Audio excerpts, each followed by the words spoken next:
Hello guys and welcome back to my channel. सबसे पहले के पार्ट में हम लोगों ने देखा था कि विंग हॉस्पिटल पहुंच चुका था और जहां पे एक पर्सन बहुत ज़्यादा गुंडागर्दी कर रहा था और सभी को डरा रहा था, तो विंग ने उसे पकड़ के पीट दिया था और उसका हाथ मरोड़ दिया था। वो पर्सन अपना हाथ छोड़ने के लिए बोल रहा था और जो बाकी के गुंडे थे वो विंग के ऊपर मारने आए थे, बट विंग ने अकेले ही उन सबको पीट के ढेर कर दिया था। और विंग अब वहाँ पे उन लोगों को जहाँ से उनके मुँह से और पता नहीं कहाँ से ब्लड आ रहा था, कुछ नर्सेस को कहता है इनको ट्रीट करने के लिए। वही कहता है और अब तुम लोग अपना भी फॉर्म भरोगे और यहाँ पे चुपचाप जाके टिटनेस का इंजेक्शन लगाओ और तुम जाके ग्लूकोज की बोतल चढ़वाओ, क्योंकि तुम्हें देख के नहीं लगता है कि तुम में आ रहे अंदर अब थोड़ी और एनर्जी भी बड़ी अच्छी होगी। अब वहाँ पे जाने लगता है। वही अब ऑपरेशन थिएटर की तरफ जाता है जहाँ पे वो पर्सन इमरजेंसी वार्ड के अंदर था। वो अपनी ड्रेस पहनता है ऑपरेशन की और वहाँ पे जो उस पर्सन के जो फेस पे पूरा ब्लड था उसे साफ़ करता है। उसके बाद उसके हेड के पास इंजरी दिखता है और वहाँ पे उसको ऑपरेशन करने लग जाता है। कुछ टाइम बाद वहीं का ऑपरेशन सक्सेसफुली ख़त्म हो जाता है। उसके बाद वही अब उस रूम से बाहर आता है और उस पर्सन को आईसीयू की तरफ शिफ्ट किया जाता है। विंग अब इस पर्सन की रिपोर्ट बना रहा था और तब वो इसका नाम पढ़ता है। किसका नाम? लैन चैन है। चैन लैन नाम का उसके हॉस्पिटल में एक और पर्सन है, लैन कुरैन। यहाँ पे विंग को लगता है हो सकता है कि इन दोनों के बीच में कोई कनेक्शन होगा, इसलिए विंग उन्हीं गुंडों के पास जाता है जो लैन को यहाँ लाए थे। विंग को अपनी तरफ आते थे वो गुंडे सच में काफ़ी ज़्यादा घबरा गए थे। एक गुंडा तो बेहोश होने का नाटक कर रहा था। विंग अब जिस गुंडे को उसने सबसे पहले पीटा था उसके पास जाता है और पूछता है ये लैन कौन है और तुमने इसके पूरा बायोडाटा क्यों नहीं भरा है। वो पर्सन अपना हाथ दिखाते हुए कहता है कि विंग ने उसका हाथ तोड़ दिया था और जितना वो लिख पाया बेचारे ने लिख दिया है। विंग कहता है कि ठीक है तुम मेरे को इसकी और इन्फॉर्मेशन बताओ, ये पर्सन कौन है। वहाँ पर अब सारे गुंडे विंग को ऐसे देख रहे थे, क्या ये नहीं जानते हैं कि लैन कौन है। लैन और उसकी फैमिली की न्यूज़ तो हर दिन ट्रेंडिंग में रहती है और ये कैसा पर्सन है, क्या ये इस दुनिया का है या किसी और वर्ल्ड का। पर वो लोग विंग से कुछ भी नहीं कहते हैं और चुपचाप विंग के क्वेश्चन का आंसर देने लगते हैं। वो गुंडा कहता है कि लैन फैमिली के सबसे बड़े सन हैं। यहाँ पे उनके अंकल है लैन कुरैन जो अभी सारा फैमिली बिजनेस संभालते हैं। यहाँ पे लैन कंपनी का बहुत बड़ा बिजनेस है और चाइना में सबसे बड़ा बिजनेस सिर्फ लैन कंपनी का है, या फिर कहा जाए सारी कंपनी सिर्फ लैन कंपनी के अंदर आती हैं, क्योंकि यहाँ पे ऐसा कोई सी भी कंपनी नहीं है जो लैन कंपनी के अंडर ना आती हो। यहाँ पे ये बात सुन के विंग कहता है तो वो यहाँ पे क्या करें, ये लंदन है कोई चाइना नहीं जो वो यहाँ आए हों। वो पर्सन कहता है वो यहाँ पे आए हुए थे अपने अंकल लैन कुरैन से मिलने जो इसी हॉस्पिटल में है, बट यहाँ आते समय उनका एक्सीडेंट हो गया और हम लोग भी उन्हें यहीं लिया है। विंग इतना तो समझ गया था कि वो जो सोच रहा था वो सही था। इस पर्सन का लैन कुरैन का सच में कनेक्शन निकला। लैन कुरैन इसके अंकल है, पर विंग और कुछ समझता या फिर लैन कुरैन को कुछ बताता। उतने में एक नर्स आती है, डॉक्टर प्लीज़ आप जल्दी चलिए, जिस पेशेंट का अभी अभी आपने ऑपरेशन किया है वो पता नहीं पैनिक कर रहा है, वो किसी को भी पहचान नहीं रहा है और यहाँ से चीज़ें इधर उधर फेंक रहा है और उसने एक चाकू ले लिया है और किसी को भी अपने पास नहीं आने दे रहा है। हमें डर है कि कहीं वो कुछ कर ना ले, प्लीज़ आप ही उसे हैंडल कर सकते हैं, जल्दी चलिए डॉक्टर। यहाँ पे वो अब उस फाइल को लेते ही वहाँ से भागता है अब उस वार्ड की तरफ जहाँ पे लैन भर्ती थे। वो एक डोर खोलता है, वहाँ पे 3-4 डॉक्टर्स आजू बाजू खड़े थे लैन कुरैन के बैठ के, और लैन कुरैन ने अपने जो उन्हें बॉलर चढ़ाई जा रही थी उसको निकाल के फेंक दिया था और भी मशीन जो उनसे कनेक्ट की गई थी, उनकी हार्ट बीट और भी चीज़ों को नोटिस करने के लिए वो सब हटा दिया था। यहाँ पे लैन चिल्ला रहे थे कि कौन हो तुम लोग, मुझसे दूर हटो, मैं तुम सबको मार डालूंगा, तुम में से किसी को जिंदा नहीं छोड़ूंगा। जन काफ़ी ज़्यादा गुस्से में थे, उनकी आंखें लाल हो रखी थी और वो यहाँ किसी को भी पहचान नहीं रहे थे और वो बस यही पूछ रहे थे कि मैं यहाँ क्या कर रहा हूँ और मैं यहाँ क्यों हूँ और मेरा नाम क्या है। ये सवाल वहाँ पे वो बहुत टाइम से पूछ रहे हैं, इसलिए उन्हें बहुत गुस्सा आ रहा है कि ये लोग पहले तो यहाँ खड़े हैं बिन बोला मेहमान की तरह, बता भी नहीं रहे कि ये है कौन और उन्हें अपना नाम याद नहीं रहा है। इसी चीज़ में उनका अब सर दुखने लग गया था। वही अब उनके पास जाता धीरे धीरे और उन्हें काम डाउन करने की कोशिश करता है, बट लैन अब उनके पास वहाँ से एक फ्लावर वाज जो कांच का था उसे उठा के वहाँ विंग की तरफ फेंकते हैं। विंग साइड हट जाता है, बट ज़मीन में पूरा कांच बिखर चुका था। वहीं उसको ना देखते हुए भी अब लैंसचन की तरफ बढ़ रहा था और लैंसचन को धीरे धीरे ही से वहीं का फेस याद आ रहा था, क्योंकि जब वहीं उनको ऑपरेशन कर रहा था लैंसचन ने सिर्फ वहीं का ही फेस देखा था जो मास्क में था और उसे सिर्फ वही याद था। कुछ टाइम बाद वो वहीं को अच्छे से देखने के बाद वो शांत हो जाते हैं और वहीं को अपने पास आने देते हैं। यहाँ पे वहीं एक इंजेक्शन में दवाई भर रहा था और उनसे कह रहा था कि अगर आप ऐसे ही गुस्सा करते रहोगे ना तो आपको यहाँ से जाने नहीं दिया जाएगा। और आप जानते हो कि आपके लिए यहाँ पे सब लोग कितने परेशान हो रहे हैं, आपके अंकल भी यहाँ पे हैं। वहाँ पे लैंसचन बड़े क्यूटली पूछते हैं, अंकल वो क्या होता है? ये बात सुन के वहीं थोड़ा सा शौक था और वहीं अब उनसे पूछता है कि आपको अपना नाम सच में याद नहीं है? यहाँ पे लैंसचन नाम सर हिलाते हैं। यहाँ पे लैंसचन अपनी याददाश्त पूरी तरीके से खो बैठे हैं और उन्हें कुछ भी याद नहीं सिवाय वहीं के। लास्ट टाइम उन्होंने सिर्फ वहीं को देखा है और वही याद है उन्हें। अब वो रूम खुलता है और वहाँ से एक बच्चा भागते हुए आता है वहीं को हक करने के लिए और वो डरा चिल्ला रहा था। वहीं उस तरफ मरता है। ये आयन था जो वहीं का बहुत टाइम से इंतज़ार कर रहा था और वहीं नहीं आया तो वहीं को ढूंढते हुए आयन ही आ गया। कुछ नर्स आयन के पीछे थी, उसे रोकने की कोशिश कर रही थी बट आयन किसी की सुन ही नहीं रहा था और सामने कांच था। वहीं घबरा गया था कि कहीं आयन को चोट न लग जाए, इसलिए वो जल्दी से जाता है आयन को अपनी गोद में ले लेता है और वहीं कहता है, आयन ये क्या कर रहे हो? सामने कांच है, देख के चलो कहीं लग जाएगी। वहीं आयन को बहुत प्यार से समझा भी रहा था और उसकी केयर भी कर रहा था। फिर वहीं आयन के चिक्स पे किस करता है, फोrehead पे किस करता है और फिर उसे नर्स की गोद में दे देता है कि तुम इसे लेकर जाओ, मैं थोड़ी देर से आता हूँ। यहाँ पे वहीं को आयन के साथ वैसे देख के अब यहाँ पे लैंसचन भी वहीं का हाथ पकड़ लेते हैं और वहीं को डरा करने लगते हैं।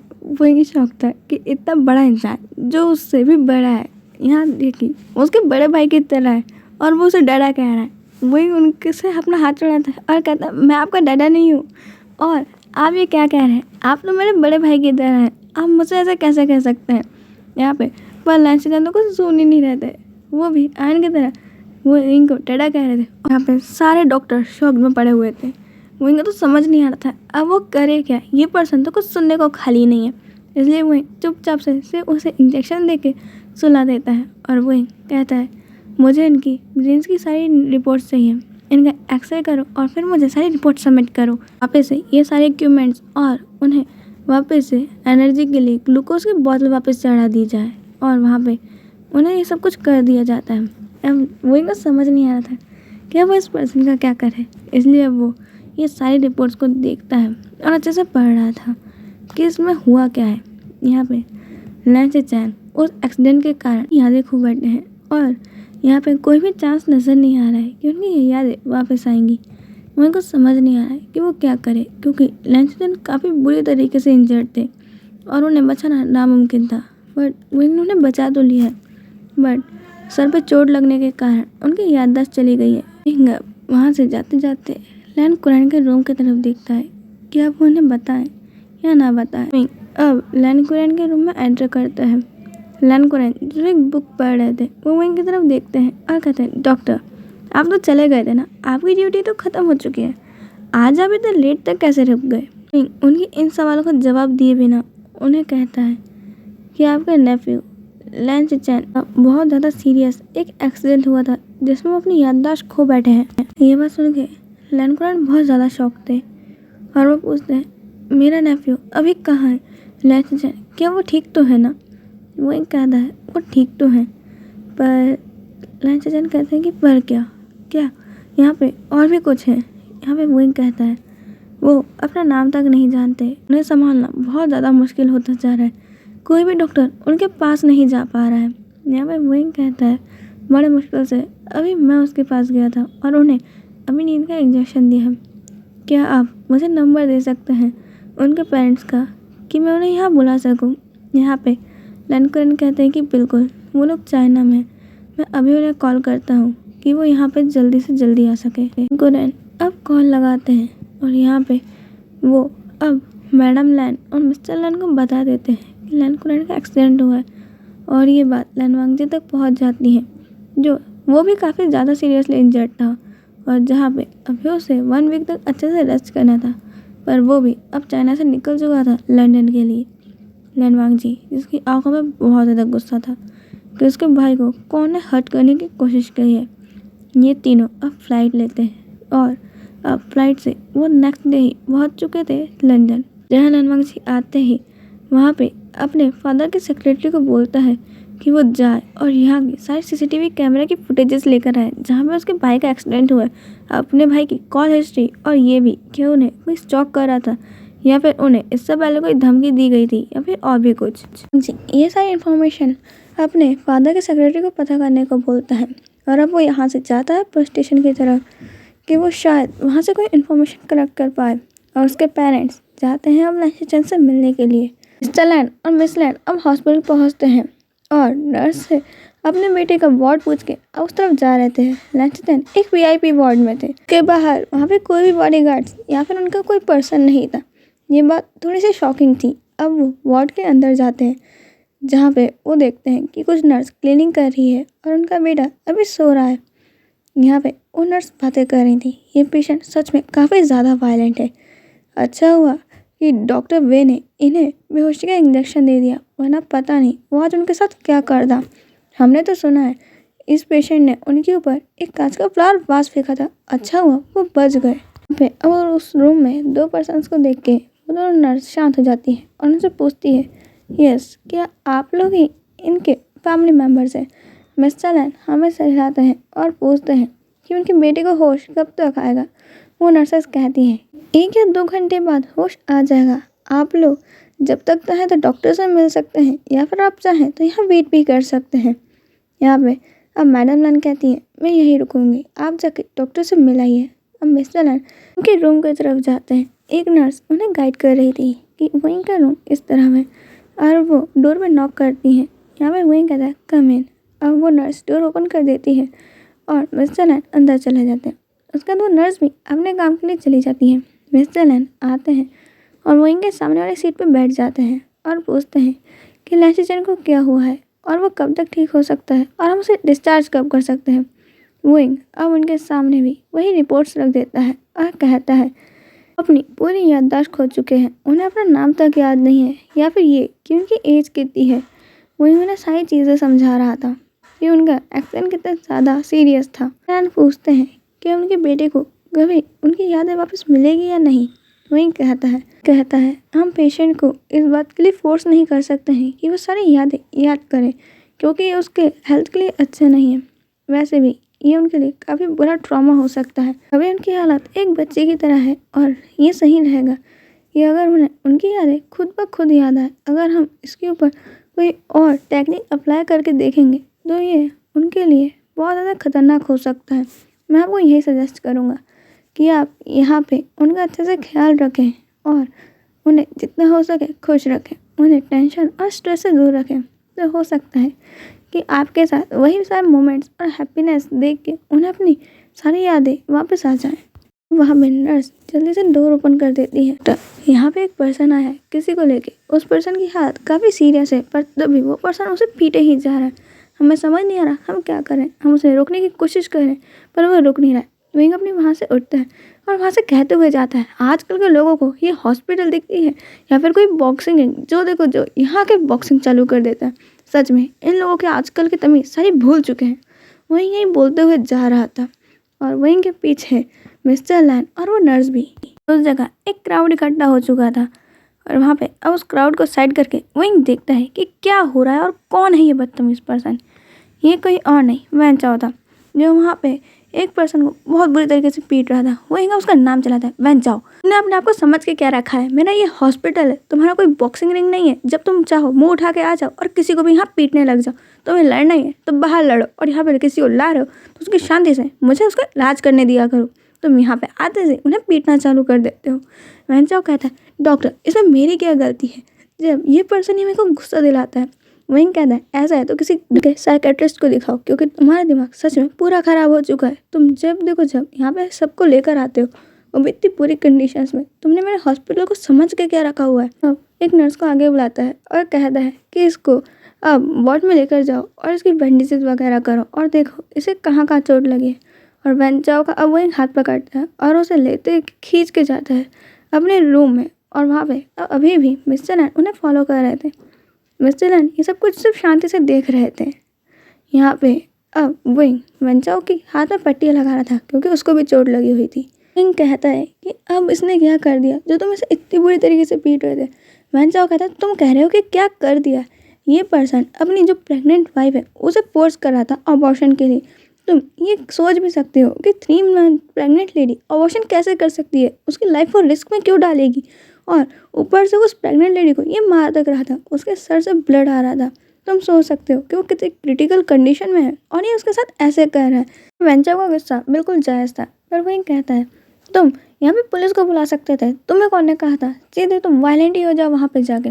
वेंचर कहता है तो मैं यहाँ इंतज़ार करता कि जब तक पुलिस आए वो पर्सन उसे मार चुके हो। उसे ये एक्सपेक्ट कर रहे थे कि मैं ये सब कुछ होने दूंगा। वहीं कहता है अच्छा ठीक है, अब मुझ पर गुस्सा मत हो, ये बताओ कि वो ओमेगा का है जो प्रेग्नेंट है। यहाँ पे वेंचर कहता है उसको भी मैंने वार्ड में भर्ती करा दिया था, वो बदतमीज़ इंसान मुझसे जुबान लड़ा रहा था और उस लेडी के बारे में बुरा कह रहा था, इसलिए मैंने उसे पीट दिया। वहीं कहता है ठीक है, तुम पानी पियो और शांत हो जाओ। अब वापस डोर पर नॉक करते हैं। नर्स थी जो ये बताने आई थी कि लैन से जान उठ चुके हैं और फिर से उन्होंने तबाही मचाना चालू कर दिया। अपने बेटे के वार्ड की तरफ भागते हैं और अब विंग भी उस तरफ जाने लगता है। वहाँ पर विंग जाते जाते वेंचर को कहते जाता है तुम सारी मेडिसिन ले लेना, तुम्हें मालूम है तुम्हें कौन सी मेडिसिन खानी है। उसके बाद अब विंग उस रूम में पहुँचता है जहाँ पे लैन चिचन ने सारी चीज़ों को तोड़ फोड़ करके रखा हुआ था। फिर से यहाँ पे मैस फैल चुका है। अब यहाँ पे विंग अब कुछ डॉक्टर्स की तरफ देखता है जो हाथ में सिरिंजेस लेके खड़े हुए थे। उन सबके हाथ में सिरिंज था और एक पर्सन के हाथ में रिपोर्ट्स थी और कुछ नर्सेज वहाँ पे साफ़ सफाई करने के लिए आई ज़रूर थी, पर डर के मारे कुछ कर नहीं पा रही थी। मिस लैन एक तरफ खड़े होकर रो रही थी क्योंकि उनका बेटा उन्हें भी पहचान नहीं रहा और उनके बार बार फोर्स करने पे वो वापस इतना ज़्यादा गुस्सा हो गया है। मिस्टर लैन अब शाओ के पास जाने की कोशिश करते हैं कि शाओ ये तुम्हें क्या हुआ, ये तुम कैसे बिहेव कर रहे हो और तुम अपनी मदर को पहचान क्यों नहीं रहे हो। यहाँ पे इन सारी बातों का शाओ पे कुछ असर तो नहीं हो रहा था, बट हाँ उन्हें अजनबी लोग अपने पास आते थे डर लग रहा था, इसलिए वो चीज़ें तोड़ फोड़ रहे थे और चिल्ला रहे थे कि उनके पास ना आया जाए, वो अपने डैडा को बताएंगे। ये सारी बातें वो चिल्ला ही रहे थे। लैन कहते हैं कि बिल्कुल मैं ही तुम्हारा फादर हूँ, बस सबको संभाल लूँगा, तुम बस मुझे बताओ तुम्हें कौन परेशान कर रहा है। यहाँ पे लैन चिल्लाते हैं नहीं तुम मेरे डैडा नहीं हो, तुम कौन हो, तुम बैड अंकल हो। सुन के मिस्टर लैन थोड़े शॉक थे, पर विंग ने जब उन्हें पूरी कंडीशन बता चुके हैं तो वो समझ सकते हैं कि अभी लैन के ऊपर क्या बीत रही है। और विंग अब एक सिरिंज अपने हाथ में लेता है और लैन की तरफ बढ़ने लगता है। लैन अब ना ही कुछ फेंकते हैं और ना ही कुछ कहते हैं, वो तो बड़े शांत हो गए थे। और विंग जब उन्हें सिरिंज लगाने ही वाला था तभी लैन कहते हैं डैडा आप मुझे ये बार बार सुई क्यों लगा देते हो, आपको क्या मैं अच्छा नहीं लगता हूँ। मिस्टर लैन और मैडम लैन बहुत ज़्यादा शॉक थे, उनके ऊपर तो जैसे कोई पहाड़ टूट के गिर चुका है। उनका बच्चा उन्हें पहचान नहीं रहा है और एक डॉक्टर को अपना डैडा बुला रहा है, ये क्या हो रहा है। अब मिस्टर लैन थोड़े से गुस्से में आ जाते हैं और वो विंग का कॉलर पकड़ लेते हैं कि क्या तुम हमारे फैमिली को ब्लैकमेल करना चाहते हो, ये जता के कि तुम लैन की केयर कर रहे हो और वो तुम्हें डैडा बोल रहा है। विंग उनका हाथ हटाने की कोशिश करता है और यहाँ पे लैन में गुस्सा हो जाते हैं कि उनके डैडा को कैसे किसी ने पकड़ा और वो भी अपने हाथ से सिरिंज छुड़ा के अपने ही डैड को मारने वाले थे, पर वही उनके हाथ को पकड़ लेता है और रोक देता है। यहाँ पे मिस्टर लैन का हाथ वो अपने कॉलर पर से हटाता है और कहता है आप गलत समझ रहे हैं, मैं एक डॉक्टर हूँ और मेरा काम है सभी पेशेंट्स को इक्वली ट्रीट करना। और जब ये यहाँ आए थे ना मैं इनका नाम जानता था, ना इनका बैकग्राउंड, ना ही कुछ और। आप समझ सकते हैं कि मैंने इनको किस कंडीशन में ट्रीट किया है, आप मुझ पर ही शक कर रहे हैं। मिस्टर लैन कहते हैं बस बंद करो, तुम्हारे जैसे लोगों की मेरे को सारी चालें मालूम है, पहले मुंह पे अच्छे बनते हो उसके बाद तुम्हारी चाल ही होती है कि रिच फैमिली देखी नहीं उसमें घुस के चले आए। वो कहता है एक्सक्यूज़ मी मिस्टर, आप चाहते हैं क्या है, अगर आपको इतना ही है तब अपने बेटे को लीजिए और इस हॉस्पिटल से आप जा सकते हैं। मेरे को कोई शौक नहीं है आपकी ना फैमिली में आने का और ना ही आप जैसे रिच पर्सनस के पैसों के गुरूर में चूर होने का। आप यहाँ से ले अपने बेटे को और यहाँ से जा सकते हैं, थैंक यू, और यहाँ से किसी और अच्छे डॉक्टर को दिखाएं। चलन चिल्लाते हुए कहते हैं तुम अपने आप को समझते क्या हो, तुम क्या सोचते हो कि इस दुनिया में सिर्फ इकलौते तुम ही डॉक्टर हो जो मेरे बेटे को ठीक कर सकते हो। काफ़ी डॉक्टर्स हैं और हम जितने हो सके उतने बड़े डॉक्टरों को दिखाएंगे तुम अपने आप को समझ कह रहे हो, मेरी कोई औकात नहीं लन फैमिली के सामने। युइंग अपने गुस्से पे पूरी कंट्रोल करने की कोशिश कर रहा था और कहता है, लुक आप मुझसे एज में बड़े हैं इसलिए मैं कुछ कहना नहीं चाहता हूँ, आप प्लीज़ यहाँ से जितना जल्दी हो सके उतना जल्दी चले जाइए। आज के लिए इतना ही, हम मिलेंगे नेक्स्ट पार्ट में, बाय।